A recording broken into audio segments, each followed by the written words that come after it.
Hello everyone. Welcome back to Chapter a Day with the Goodekunst Public Library. I'm Miss Mara and we are working our way through Louisa May Alcott's classic Little Women. So today we are getting ready to start Chapter 8. Chapter 8 is called Jo Meets Apollyon. I thought I would let you know. I had to look it up, so I apologize if I am telling you something that you already know, but Apollyon is a reference to the devil. So keep that in mind as we are reading Chapter 8. All right, Chapter 8, Little Women.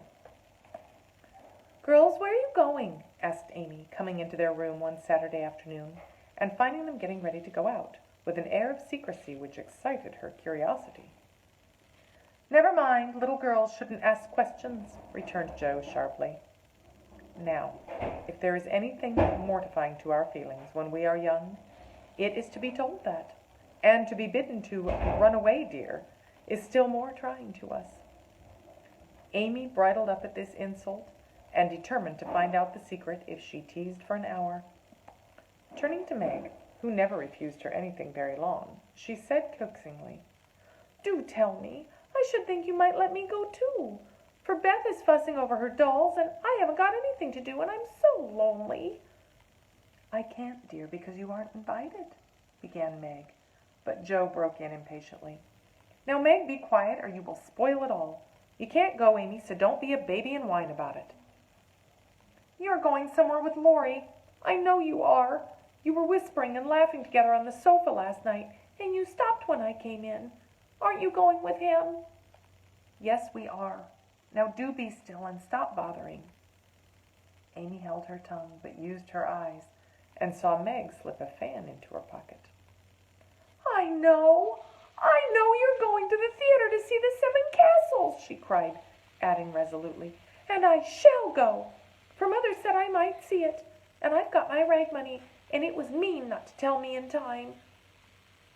"Just listen to me a minute and be a good child," said Meg soothingly. "Mother doesn't wish you to go this week, because your eyes are not well enough for you to bear the light of this fairy piece. Next week you can go with Beth and Hannah and have a nice time." "I don't like that half as well as going with you and Laurie. Please let me. I've been sick with this cold so long, and shut up. I'm dying for some fun. Do, Meg, I'll be ever so good," pleaded Amy, looking as pathetic as she could. "Suppose we take her. I don't believe Mother will mind if we bundle her up well," began Meg. "If she goes, I shan't. And if I don't, Laurie won't like it. And it will be very rude. After all, he invited only us to go and drag in Amy. I should think she'd hate to poke herself where she isn't wanted," said Jo crossly, for she disliked the trouble of overseeing a fidgety child when she wanted to enjoy herself. Her tone and manner angered Amy, who began to put her boots on, saying in her most aggravating way, "I shall go. Meg says I may, and if I pay for myself, Laurie hasn't anything to do with it. You can't sit with us, for our seats are reserved, and you mustn't sit alone. So Laurie will give you his place, and that will spoil our pleasure. Or he'll get another seat for you, and that isn't proper when you weren't asked. You shan't stir a step, so you may just stay where you are," scolded Jo, crosser than ever, having just pricked her finger in her hurry. Sitting on the floor with one boot on, Amy began to cry, and Meg to reason with her, when Laurie called from below, and the two girls hurried down, leaving their sister wailing, for now and then she forgot her grown-up ways and acted like a spoilt child. Just as the party was setting out, Amy called over the banisters in a threatening tone, "You'll be sorry for this, Jo March. See if you ain't." "Fiddlesticks," returned Jo, slamming the door. They had a charming time, for the Seven Castles of the Diamond Lake were as brilliant and wonderful as a heart could wish. But in spite of the comical red imps, sparkling elves, and gorgeous princes and princesses, Jo's pleasure had a drop of bitterness in it. The Fairy Queen's yellow curls reminded her of Amy, and between the acts she amused herself with wondering what her sister would do to make her sorry for it. She and Amy had had many lively skirmishes in the course of their lives, for both had quick tempers and were apt to be violent when fairly roused.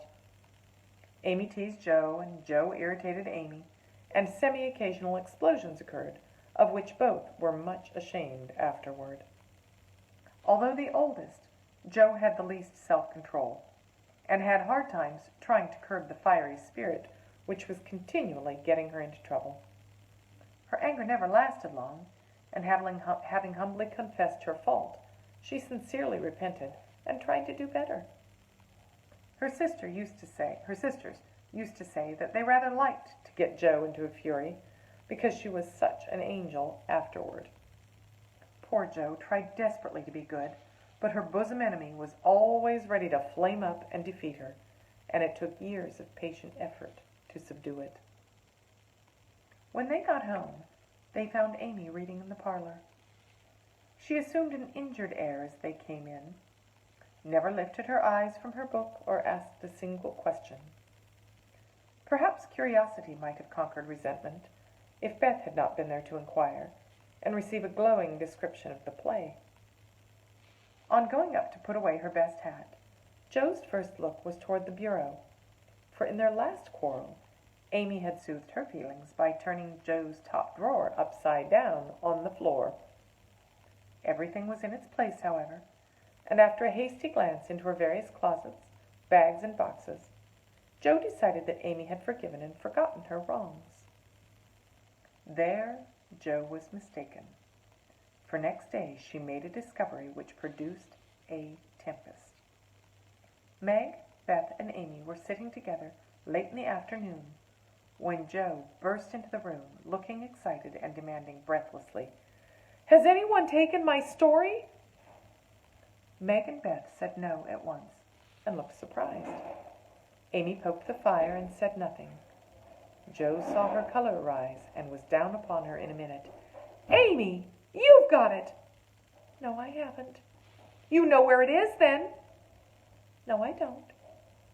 "That's a fib!" cried Joe, taking her by the shoulders and looking fierce enough to frighten a much braver child than Amy. "It isn't. I haven't got it and don't know where it is now and don't care."